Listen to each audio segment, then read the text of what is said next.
21 তারিখ কিন্তু সারা বিশ্বব্যাপী প্রত্যেকটি অ্যান্ড্রয়েড ফোনে কিন্তু আপনার যে ডায়াল প্যাডটি হয়েছে ডায়াল প্যাডটি কিন্তু চেঞ্জ হয়েছে, আগের মতো নেই। তো এটি আপডেট হয়ে গেছে। আমি মূল ভিডিওতে দেখাবো যে কিভাবে এই ডায়াল প্যাডটি আগের মতো ফিরিয়ে নিয়ে আসবেন।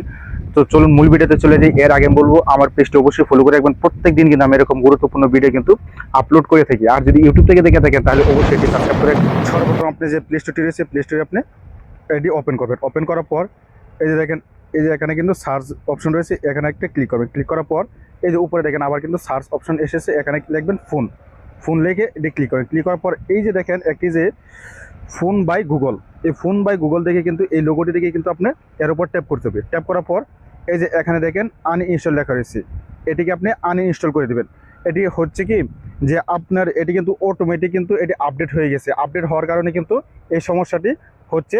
বাংলাদেশের প্রত্যেকটি মোবাইলেই কিন্তু এরকম হয়ে গেছে, যাদের নেট কানেকশন ছিল তাদের মোবাইলটি কিন্তু এরকম হয়ে গেছে।